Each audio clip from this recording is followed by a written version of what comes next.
Home Show Garden Pros, helping to turn your thumb green.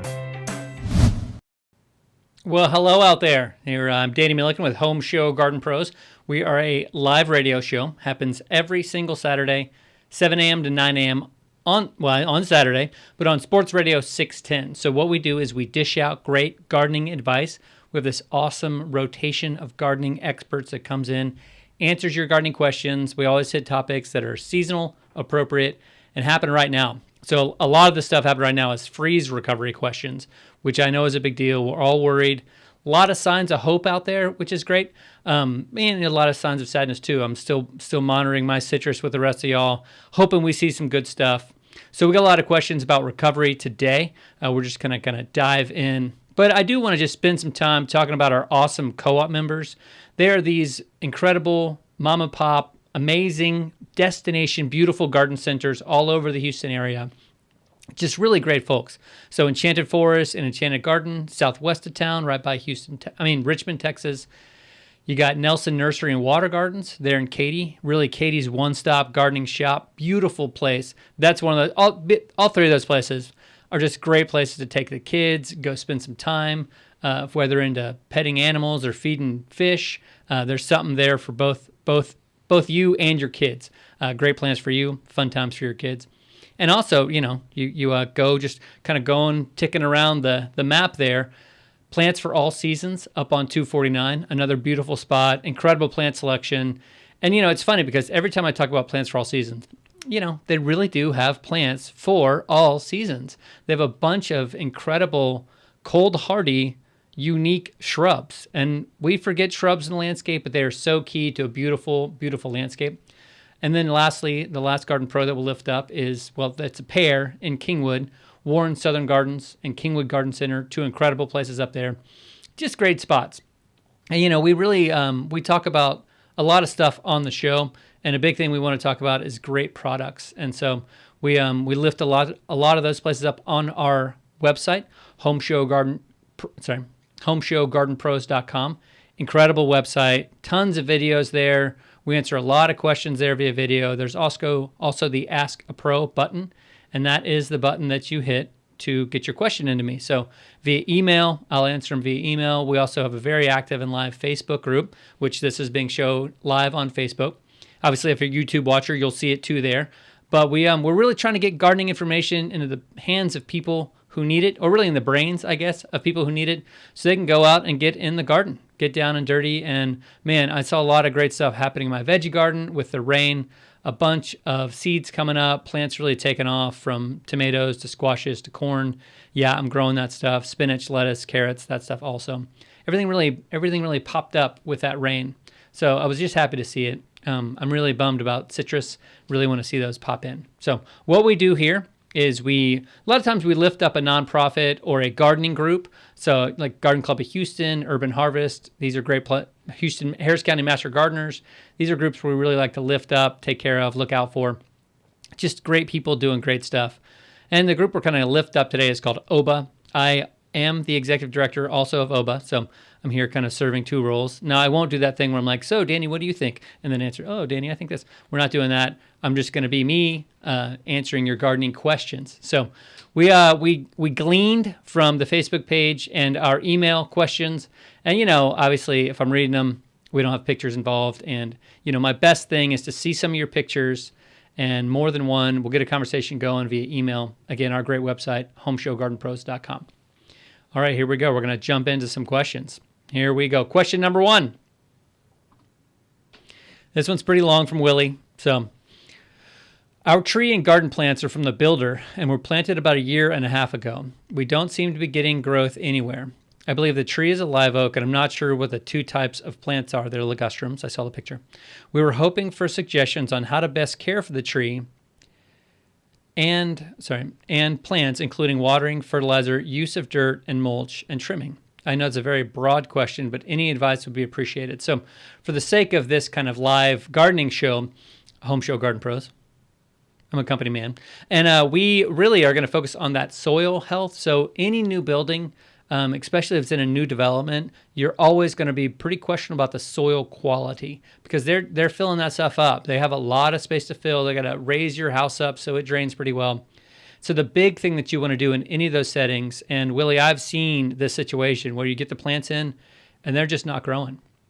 They just are kind of frozen. And a compost top dress, so get your Nature's Way Resources compost, it's the best in town, and get it in bulk and have it delivered in bulk. And, if you got to do it, get it with your friends and neighbors, and they can do the same thing too. They have the same problems as you.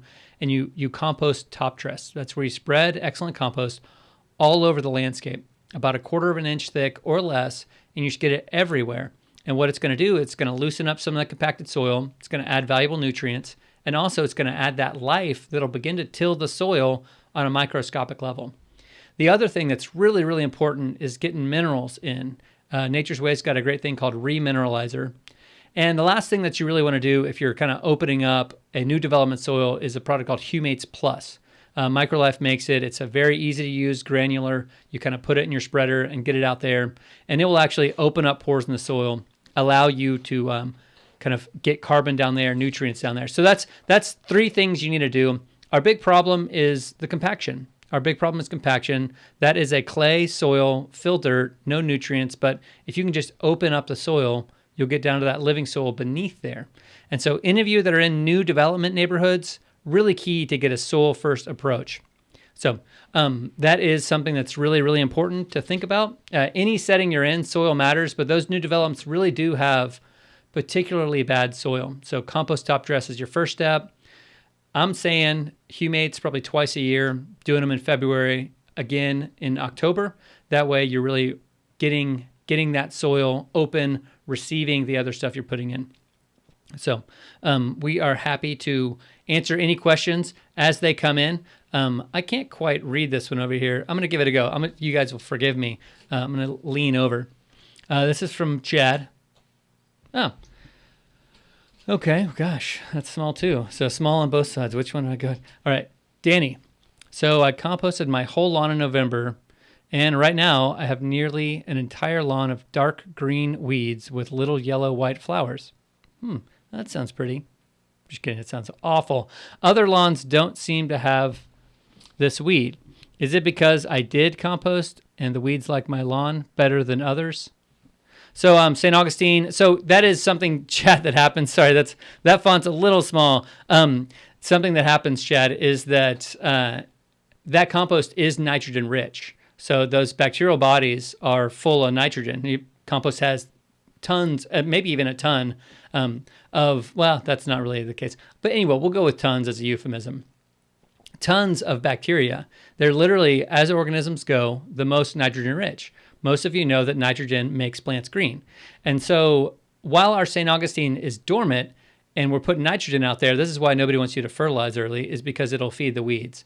So what's great is like you've seen before, when you compost top dress, that St. Augustine will really pick up, really grow quickly, and will outcompete those weeds. So what you've probably got is field sorrel or even clover.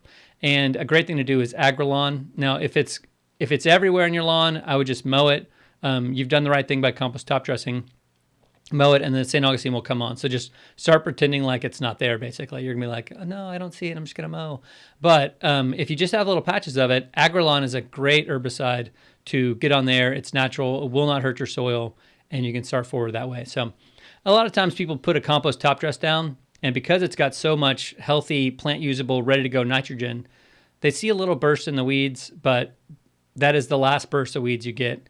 Because that St. Augustine starts to dominate, or Bermuda, or Zoysia, or whatever you are growing. So, Chad, thanks for that great question. We'll try to get a bigger font next time for sure for you. All right, so here we go. Question number 2. All right, this is from Brooke. Brooke says, I want to use rocks as my mulch. Okay, I've seen this a lot, kind of a growing trend. Could you please give me some advice on keeping weeds and leaves out while keeping my plants healthy? Okay, that's kind of a 2-parter. Plants healthy is the easy part. And basically what we're talking about is liquid fertilizer. So you get some liquid fertilizer, and some great ones are Super Seaweed from Microlife, also Ocean's Harvest. And I'm a big fan of the humic acid from Microlife too. So 3 things, easy to pour on. You just pour it on over the gravel mulch, right? You just pour it on over it, let it sink in. What I like to do is barely dilute it and then pour it out and then water over that to rinse it down through there. And so that's how you fertilize it. Another great product that's a liquid is the Rev that we talk about. It's at a lot of the stores that we're telling you to go to. All of our co-op members have it. It's really incredible stuff. That Rev will get nutrients down in there. So liquid fertilizers are kind of key to health. Now, wood mulch breaks down naturally and provides nutrients and carbon and nitrogen and food for the bacteria, all to the roots area over time. Now, your gravel mulch is not going to do that. And so you really need to do a little bit more feeding than you normally would. So I would put a calendar on your phone, once a month, liquid fertilizer my plants that are in gravel mulch location, my house out front, and then just make it regular. Make sure you're getting lots of good liquid on there. And so that's a way to kind of keep those plants healthy. It is easy to plant too low when you're planting with gravel mulch because it really holds moisture like more than you might think it would because it just stays humid down there in those rocks. And so it's a fine thing to do. You just need to make sure the plants are healthy. Now, leaves can lead to weeds, right? So as you get more and more weeds sort of stuck in the crevices and the cracks of those rocks, they'll break down and turn into soil. And so you don't really want to pull up any weed that's in gravel because it'll pull up soil with it and you'll have more place for weed seeds to start. And so your best bet is to kind of get out there on a regular basis, maybe even twice a week if you've got gravel mulch, and blow it off. Get your blower, blow it off, blow it out, get in those crevices, try to get those leaves out of there so they don't turn into soil eventually. And then when you're dealing with weeds in that space, that's where Agrolon is great. There's some other products. Miramichi is one of them that you can just use to spot treat weeds that you see in there. And, Agrolon is my go-to for that because it's not going to hurt the soil around the plants. It's not going to really hurt your plants. It will dry out and kill the weed pests you're dealing with in that gravel. So hope that's helped. That was basically a how-to grow plants with gravel as a mulch deal. So great question there. Thank you for that question. All right, we are going to go to, we have a question here from Tim. Tim Johnson used to be a top fan, but I guess he stopped paying as close attention. So, all right, Tim says, will my bougainvillea vines grow back? It's dead to the ground. Yeah, I think it will. Yeah, Tim, I think it will. So you want to cut it back to the ground with bougainvillea. We want to remove all kind of stress, and you don't want to overwater, but we do want to make sure that the area stays wet enough. So that's the trick with bougainvillea. They do like really well-draining soil. But yeah, I'd cut it back to the base, and I'd give it 3 weeks. And if we're not seeing new growth in 3 weeks, if April rolls around and we're not seeing new growth on stuff, I'm ready to call it. So that's what I would think you would do with your bougainvillea. Now, it's going to like the warmer weather that's coming. It's going to like the rain, but don't overwater these things. That's a big important deal. Don't overwater them. So thanks, Tim, for that question. All right, here we go. Question number 3. All right, this is from Kathy. Kathy, thanks for the question.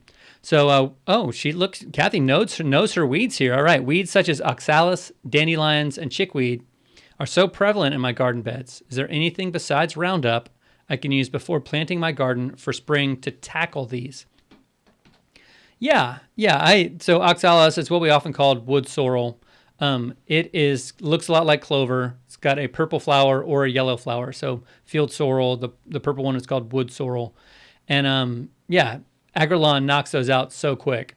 So that's a great one. Now, oxalis and dandelion, they have a taproot or a base root. And so if you can get the little bottom of their root out, especially with dandelion, you will start having the problem. You won't have the problem anymore. Chickweed is super easy to kill with Agrolon. I know this is one of those classic weeds, right? Weed's main goal, shallow roots, bad roots, but they make a lot of seeds, right? And chickweed is the classic one of those. So crazy news for you, though. The forest, the wood sorrel, that purple flower, the dandelion leaves, and the chickweed are all edible. So if these are in your veggie garden, maybe you just have a crazy forager meal and just eat them all. And then, it's not a problem anymore, is it? So all of them have a really interesting nutrient pack as well. So I don't know, kind of a crazy idea, but chickweed doesn't survive much in my garden because it's so easy to weed out. But dandelion has those deep roots that can be problematic. So, but yeah, Agrolon works great for all of those weeds you talked about. Again, the dandelion, you want to make it get a taproot. If you are managing that by hand, the oxalis and the dandelion, you've got to get their taproot out. So important things there. Thanks, Kathy, for that question. And we're going to keep on rolling here. Wow, it's cranking. Oh, look, we have I'm getting another pointed to, okay, this one's from David McCrary. Okay, I'm going to go to this side because sorry if I'm squinting. I'm not angry. I'm just, I can't. So what is the best way to kill a dwarf palmetto just short of pouring gasoline on it? I can't get rid of the one in my yard. So dwarf palmettos are a lot of people's favorite plant, the Texas sable. It's a native. So honestly, I might post it on Nextdoor or Facebook and say, does anybody want this? Come dig it up. That is a surefire way to get rid of it because somebody will. I know that there's a Facebook page, Home Show Garden Pros. We would be happy to talk about that. I love those plants, but when it comes down to it, the only way to really kill them is with stump killer. So stump and vine killer, it's the kind, that's what it's called, and you dap it on the trunk. So you would whack it down, cut it down right at the base, and then kind of dap a little, paint a little on the stump itself. Having said that, that's still you doing the work. You know, if you post it on Nextdoor, hey, someone's going to come dig it out for you. So that's a great little plant. And so, David, hope that helps a little bit. But stump and vine killer, if you can't find someone who will just take it off your hands for you, because a lot of people love those little guys. So I know Memorial Park's looking for some. So if you just want to dig it up and take it up there, they will receive that. Great question, though. A lot of these native plants are actually really hard to get rid of because they're kind of, evolved for our climate. They've adjusted their approaches. So big anchor roots, water stuff up top, and it's hard to get them out. Sago palms are, not really bred for our area, but they are locked in the ground. So, people will spray native plants, they'll spray to get rid of it, and they just come back because they're survivors. So good question there. Thanks a lot. All right. Oh, we have one you guys are really coming in with the questions. Thank you. So Sherry Steger, who's been a guest with me before, great gal. She's doing good. Thoughts going out to her. So Sherry asked a question, can I use Agrelon in the azalea bed? Will it hurt the roots? I also have the trailing strawberry invasive plant in the grass and in the azalea bed. Yeah, so the kind of summer strawberry plant that she's talking about can have a little needle on it, makes it a little red berry. The great thing about Agrelon is that as long as you don't get it on the leaves of the azalea, if you're really doing it, just treating it by the ground, you're not going to have an issue with azaleas at all. So no, it won't hurt the roots of that plant. Once it gets into the soil, it kind of mixes and becomes, goo that's no longer the active ingredient. And so just wet the leaves of those Indian strawberries and then sprinkle this stuff on and it'll kill them. So I've seen it work. I know it works, especially in warm weather. So good stuff there. Thanks, Sherry. All right. Our next question is, this one's not Chris. He's a lot of, he's a very polite person. Hello, Garden Pros. A question I have. I use play sand from Lowe's to build up a low spot in my front yard.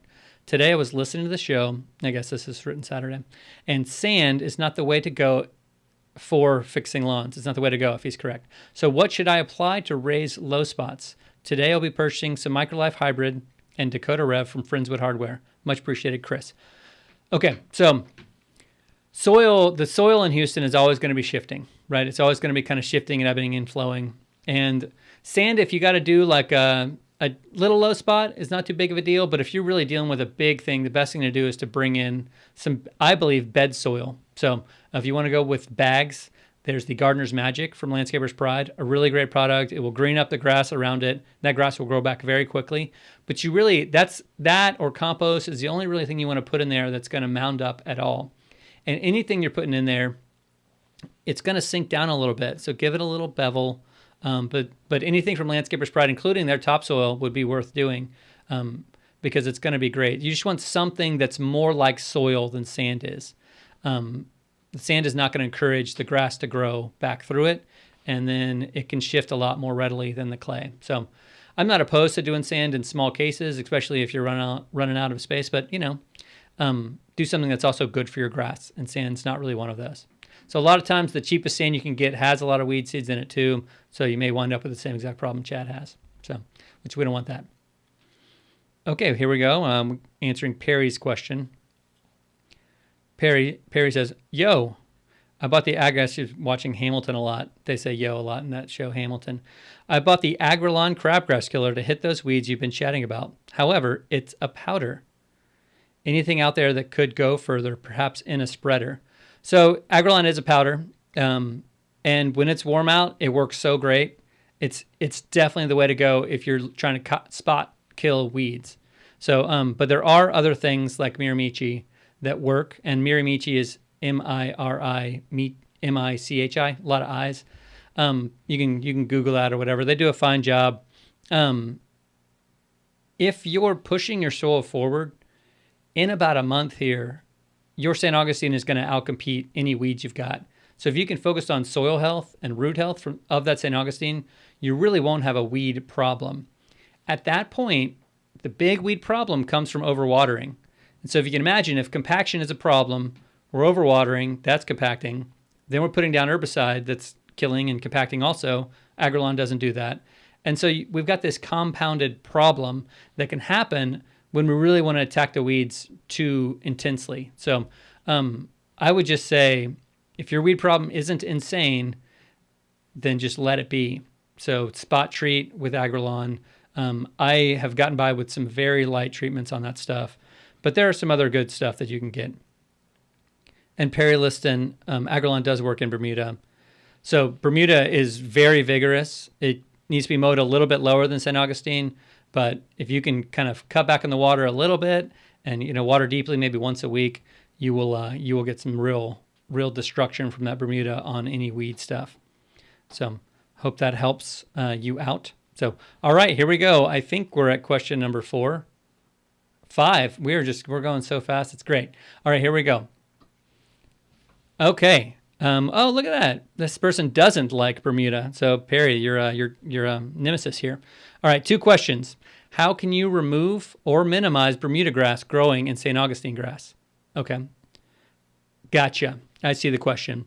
I'm just going to answer that one offhand. So, Mark, I think we can figure out how to go to the camera. Okay. So, Bermuda grass grows shorter, right? Both of these grasses are going to come up and go sideways, right? Bermuda grass does it, at its max height, probably 6 inches, but the lowest height it'll do it at is about 2.5 inches, right? Where it'll actually come up and go sideways and make a total carpet at 2.5 inches. So if you've got St. Augustine and Bermuda and you're mowing at 2.5 inches, what kind of grass are you going to have?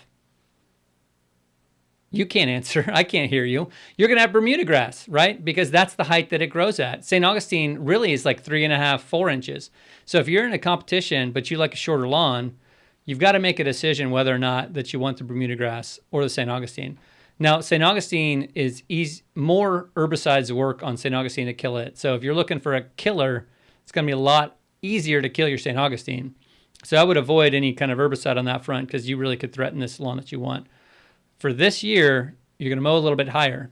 So you're going to raise that mower up to 3.5 inches, and that's where you're going to stay all year. And you'll start to see the St. Augustine, just by that mechanical adjustment, kind of you're adjusting the cultural situation to like St. Augustine grass more than Bermuda. And so that's how we win that battle. So if you're like Perry and you want to see your Bermuda growing, you need to lower that, 2 inches, 2.5 inches. That's where you need to be on kind of classic celebration Bermuda. So that's question number 1. Back, here we go. All right.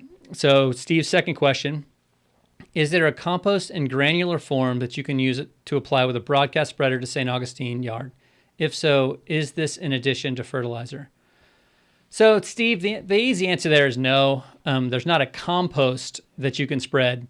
Now, if you can get 2 Microlife products and spread them just kind of at the same time, one than the other, Humates plus the Microlife 624, you combine those and you really have a lot of the qualities of compost. You've got a lot of carbon.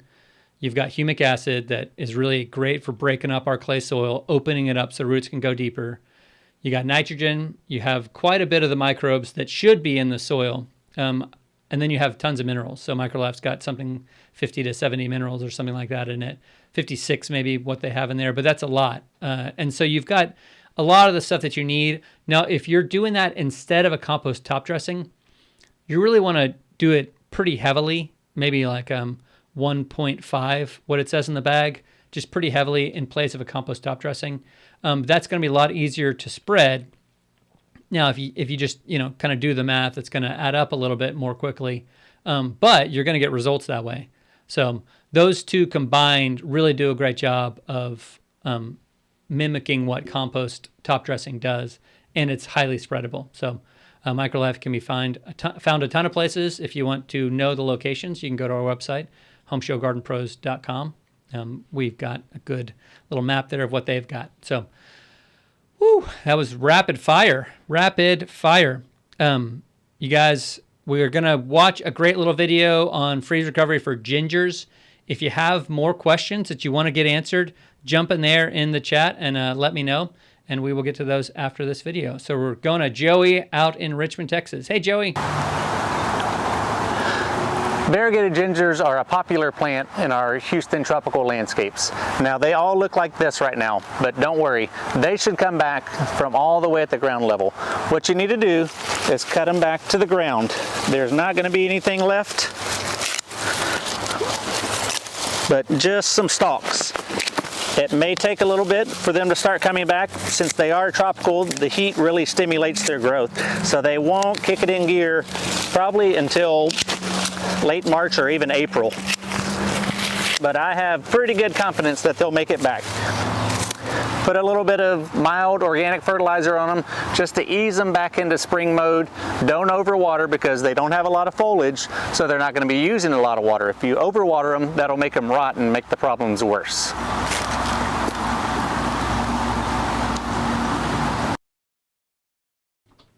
Great thoughts there from Joey out of Enchanted Gardens. And he really said it, we do not want to overwater these plants. So soon, it's really important to pay attention to your soil. So as you're planting plants, you'll notice their dryness or wetness, depending on kind of situation. But I'm seeing a lot of trees begin to bud out. So elms, ash, oaks, they're all budding out. And that's when really we start using a lot of that soil water up. Just like you said, when we have the leaves is when we need to apply the water. So I don't want you watering too much. In my opinion, planting plants too low and overwatering kills more plants in Houston than anything else at all. So that's overwatering is the old kill them with kindness thing, and that's fine when we're talking about our enemies, but when it comes to our plants, we don't want to do that. So let's do one last question. Check. No, we're good. We're good. Mark, we're good. Okay, great. So thanks you guys so much for tuning in. This has been Home Show Garden Pros, the live weekly version. Please tune in Saturday morning, 7 a.m. to 9 a.m.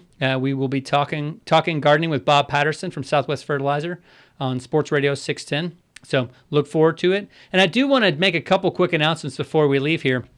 One, this weekend, very exciting, is the Lake Houston Home and Garden Show. A really cool show. You can kind of check it all out. If you go to you just Google Textwood Lake Houston or just Google Lake Houston Home and Garden Show. They do a great job. So much information up there. So that'll be there. Tom will be there doing his show, and I'll be there doing a class.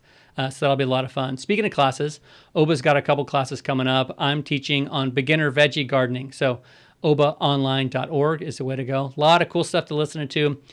But, if you're looking for gardening advice, look no further than our Facebook page and our website, Home Show Garden Pros. Started with that, homeshowgardenpros.com. Thanks, and I'll see you guys soon on the webs.